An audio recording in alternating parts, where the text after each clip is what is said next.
చాలామంది ఇప్పుడు ఒక డౌట్ అడుగుతున్నారు. హెచ్‌డిఎఫ్‌సి బ్యాంక్ లాంటి టాప్ కంపెనీ అంటే ఇండియాలోనే టాప్ 10లో ఒకటైన ఒక కంపెనీ ఎందుకు ఇప్పుడు డైలీ ఫాలో అవుతుంది అని.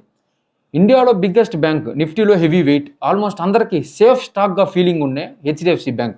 చాలామంది ఏమనుకుంటారంటే మెయిన్ రీజన్ అసలు ఎండీ రిజిగ్నేషన్ అంటే హెచ్‌డిఎఫ్‌సి బ్యాంక్ ఎండీ రిజిగ్నేషన్ వల్ల ఫాలో అవుతుందేమో అని అనుకుంటున్నారు. హెచ్‌డిఎఫ్‌సి బ్యాంక్‌లో లీడర్‌షిప్ టాపిక్ ఎప్పుడు డిస్కషన్‌లోనే ఉంటుంది. CEO, MD tenure extensions, RBI approvals, future leadership speculation ఇలాంటి న్యూస్ వచ్చినప్పుడు స్టాక్ రియాక్ట్ అవుతుంది. బట్ ఫాల్కి అది ఒకటే మెయిన్ రీజన్ అనేది కాదు. కానీ లాస్ట్ ఫ్యూ డేస్ నుండి చూస్తే కంటిన్యూస్గా ప్రెషర్లో ఉంది అండ్ చాలామంది ఇన్వెస్టర్స్ కన్ఫ్యూజ్ కూడా అవుతున్నారు. ఫస్ట్ థింగ్ క్లియర్గా అర్థం చేసుకోవాలి. గుడ్ కంపెనీ అంటే స్టాక్ ఆల్వేస్ పెరుగుతుందని కాదు. స్టాక్ ప్రైస్ అనేది కంపెనీ క్వాలిటీ మీద మాత్రమే డిపెండ్ అయి ఉంటుంది.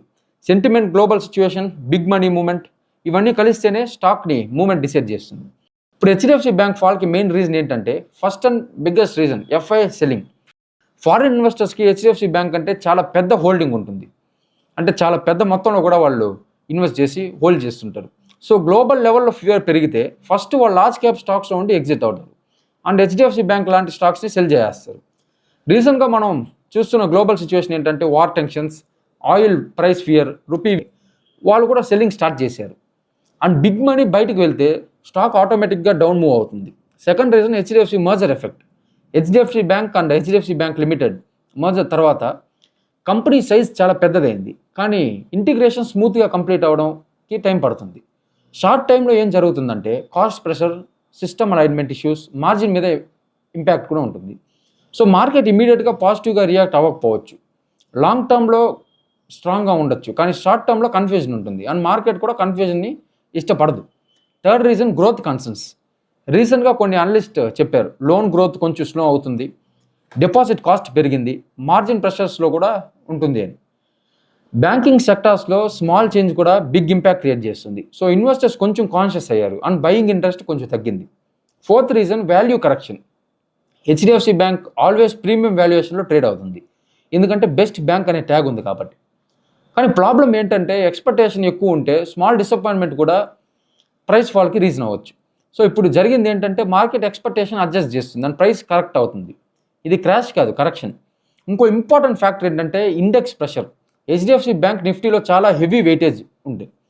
సో మార్కెట్ పడితే ఫండ్స్ అండ్ ఇన్స్టిట్యూషనల్ ఇండెక్స్కి మేనేజ్ చేయడానికి ఫస్ట్ హెచ్‌డిఎఫ్‌సిని సెల్ చేస్తారు, ఎస్పెషల్లీ డెరివేటివ్స్ ఎక్స్పైరీ టైంలో.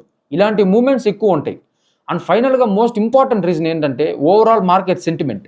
ఇప్పుడు సిచ్యువేషన్ ఏంటంటే గ్లోబల్ టెన్షన్ ఉంది, ఆయిల్ ప్రైస్ ఫియర్ ఉంది, రూపీ ఎవ్రీడే కూడా లోని హిట్ చేస్తూ పోతుంది. ఇలాంటి టైంలో ఈవెన్ బెస్ట్ కంపెనీస్ కూడా ఫాలో అవుతాయి. ఇది నార్మల్ మార్కెట్ బిహేవియర్ అంతే. చాలామంది ఏమనుకుంటారంటే టాప్ కంపెనీ కాబట్టి సేఫ్, ఎప్పుడు డబ్బులు ఇన్వెస్ట్ చేసినా కూడా సేఫ్గా ఉంటుంది, అంటే ఆల్మోస్ట్ ఎవ్రీ టైం ప్రాఫిట్లోనే ఉంటుంది అని. కానీ రియాలిటీ ఏంటంటే టాప్ కంపెనీ కూడా రాంగ్ టైంలో కొంటే లాస్ వస్తుంది. సో ఇప్పుడు హెచ్‌డిఎఫ్‌సి బ్యాంక్ గురించి ఫైనల్గా చెప్పాలంటే కంపెనీ ఏం వీక్ కాదు, కానీ షార్ట్ టైంలో ప్రెషర్ అనేది 100% ఉంటుంది. మార్కెట్ ఇప్పుడు ఫియర్ మోడ్లో ఉంది కాబట్టి అండ్ ఫియర్ ఉన్నప్పుడు ప్రైసెస్ లాజికల్గా బిహేవ్ అవ్వకపోవచ్చు. షార్ట్ టర్మ్లో ఇంకా వొటాలిటీ ఉండొచ్చు అండ్ సైడ్ వేస్లో కూడా రికవరీ అవ్వచ్చు. కానీ లాంగ్ టర్మ్లో ఫండమెంటల్ స్ట్రాంగ్గా ఉంటే పేషెన్స్ ఉన్న వాళ్ళకి 100% బెనిఫిట్ అనేది కూడా రావచ్చు. బెస్ట్ స్టాక్ కూడా కరెక్ట్ ప్రైస్లో కొనకపోతే లాస్ ఇస్తుంది. అండ్ ఇంకో ఇంపార్టెంట్ లైన్, కంపెనీ స్ట్రాంగ్ ఉంటే సరిపోదు, టైమింగ్ అండ్ సెంటిమెంట్ కూడా ఇంపార్టెంట్. సో బ్లైండ్గా హెచ్‌డిఎఫ్‌సి సేఫ్ అని బై చేయకండి. మార్కెట్ని అబ్జర్వ్ చేయండి అండ్ డెసిషన్ స్లోగా తీసుకోండి, బికాస్ మార్కెట్లో స్పీడ్ కన్నా క్లారిటీ చాలా ఇంపార్టెంట్.